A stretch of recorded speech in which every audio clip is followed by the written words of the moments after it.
Salam damai sejahtera saudara-saudariku, berkah dalam.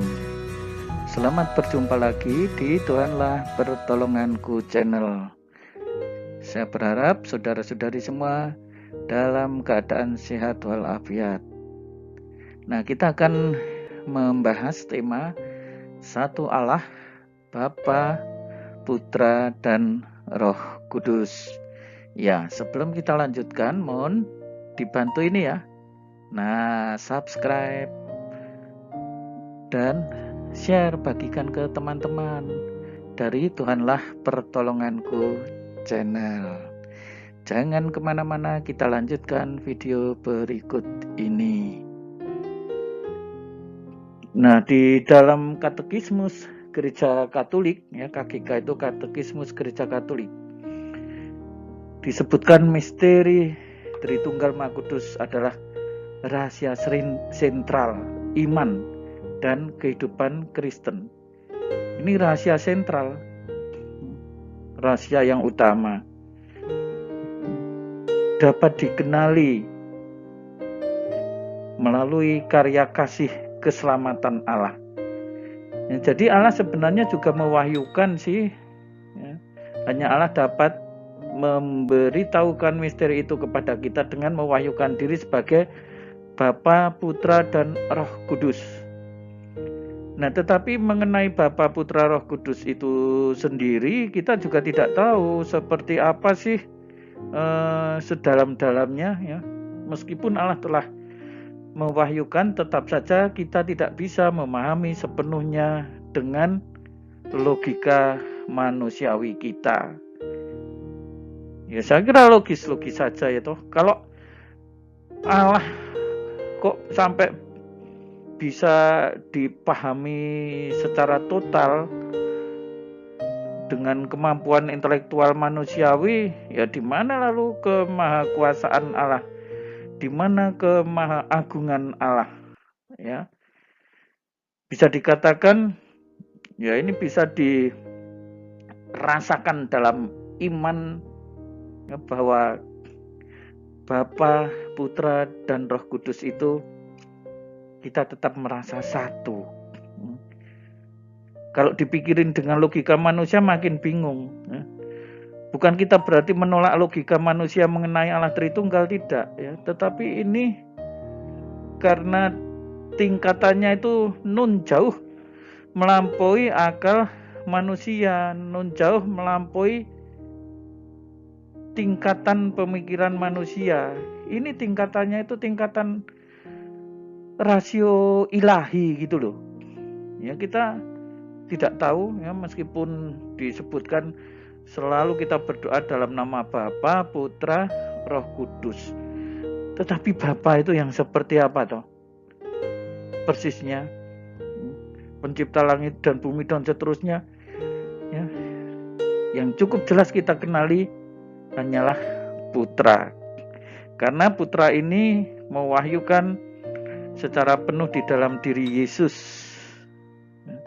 Tetapi itu pun tetap tidak bisa kita kenali secara penuh. Meskipun Putra ini jauh kita kenal dengan lebih terang di dalam misteri inkarnasi.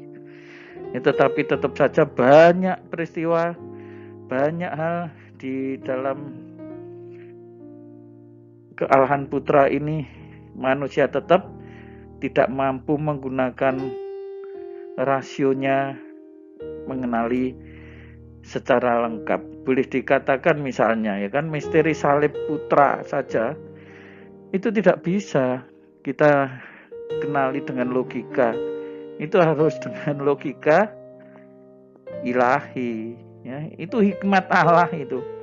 Kalau manusia mengenali dengan pikiran manusia tetap tidak mampu. Lalu Roh Kudus, ya kan, melalui kasih yang dicurahkan di dalam Yesus itu, dan dari situlah kita mengenali Roh Kudus. Karya itu semakin bisa kita hayati, kita alami kalau kita mencoba mengimaninya di dalam hati melalui pembaptisan. karya roh di dalam batin atau hati manusia itu diwahyukan, roh dicurahkan, dan kepada gereja dicurahkan saat Pentakosta. Ya hanya seperti itu. Dan roh yang selalu menuntun dalam karya hidup kita sehari-hari itulah yang bisa kita kenali. Ya, tetapi selebihnya seluruhnya ini mengenai Allah Tritunggal. Ya, ini tingkatannya jauh melampaui akal manusia. Ini tingkatan rasio ilahi. Nah, saudara-saudari, kita lihat ini orang Afrika. Ini misa dalam tanda salib Bapa, Putra, Roh Kudus. Ya kan?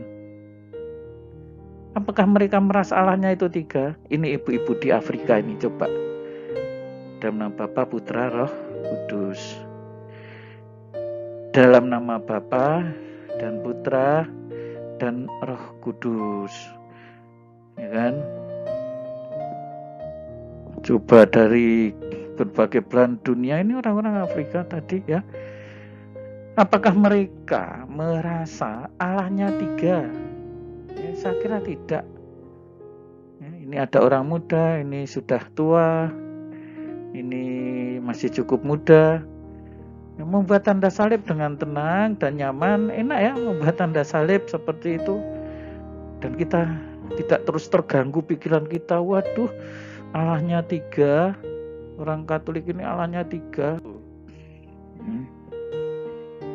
Ini kita akan melihat ini, Bapa, Putra, Roh Kudus kok 3 kok disebut 1 kok disebut 3. Katanya logika orang Kristen itu mengenai Allah Tritunggal tidak masuk akal. Mengapa? Lah 1 ditambah 1 ditambah 1 kok sama dengan 1. Nah ya salah sendiri, kenapa memakai tanda tambah? Mengapa tidak memakai tanda kali rumusan ini? 1 kali 1 kali 1 ya tetap 1. Kalikan 1 3 kali lagi, ya tetap 1. Atau kenapa tidak memakai rumusan tanda bagi? Iya kan? 1 kan? Dibagi 1 dibagi 1. Jadi ini kan pemikiran manusia sendiri kan, yang tidak masuk akal itu. Kenapa dia memakai tanda tambah? Itu masalahnya. Karena apa? Kemampuan manusia yang tidak sampai di situ. Itu. Nah, saudara-saudariku ini ya. Yesus memberkati dalam nama Bapa, Putra, Roh Kudus. Coba sekarang ya. Tadi yang membuat tanda salib Bapa, Putra, Roh Kudus itu sedunia itu sebenarnya orang yang mempercayai itu, meskipun Bapa, Putra, Roh Kudus Allahnya itu tetap 1. Ada miliaran orang loh membuat tanda salib dengan enak dan tanpa mempermasalahkan. Tidak mempermasalahkan Bapa, Putra, Roh Kudus. Ada miliaran orang juga yang tidak bingung. Loh, kok bisa ya ini miliaran orang tidak bingung dengan Bapa, Putra, Roh Kudus. Ada miliaran orang yang bisa menangkap bahwa Allah Bapa, Putra, Roh Kudus itu adalah Allah yang 1. Ada miliaran orang yang merasakan kedamaian dalam nama Bapa, Putra, Roh Kudus, ya kan? Ada miliaran orang yang merasakan cinta kasih dan ketenangan dalam nama Bapa, Putra, Roh Kudus.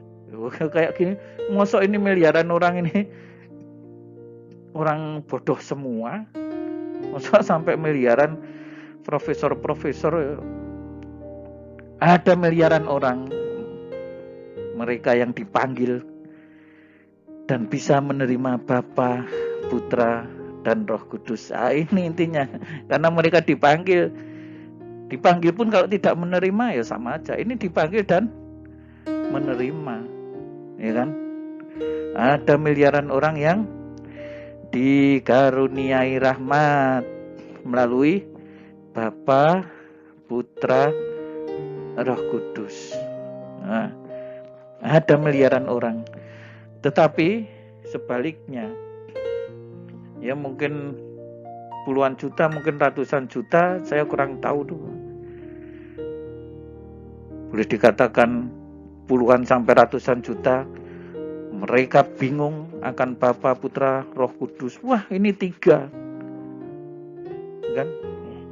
Wah, ada begitu banyak yang tidak bisa menangkap dengan logika Bapa, Putra, Roh Kudus. Wah, ada begitu banyak orang yang mendengar Bapa, Putra, Roh Kudus itu menjadi gelisah. Badannya menjadi menggigil. Kasihanlah mereka.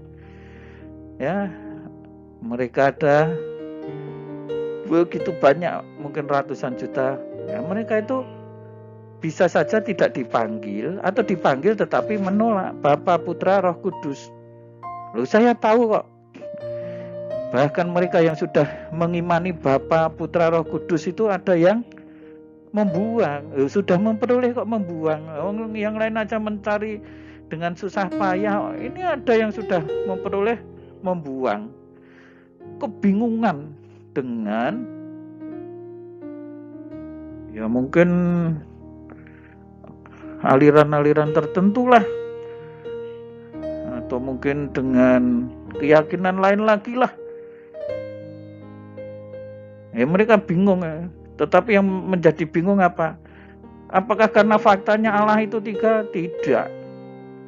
Yang menjadi bingung itu ya pikiran mereka sendiri ini. Pikiran mereka ini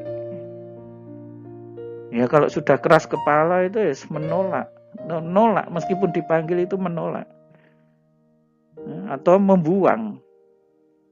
Ya tapi tadilah nyatanya ya kan, dari Afrika, dari Amerika Latin, dari Asia, di mana-mana, dari Eropa ya kan, mereka membuat tanda salib dari berbagai suku dan ras, membuat tanda salib dengan nyaman ya kan.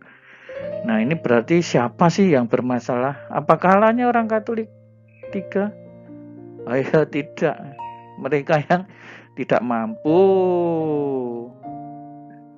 Nah saudara-saudariku ya, jadi ada miliaran orang yang bisa dengan nyaman sangat menikmati tanda salib.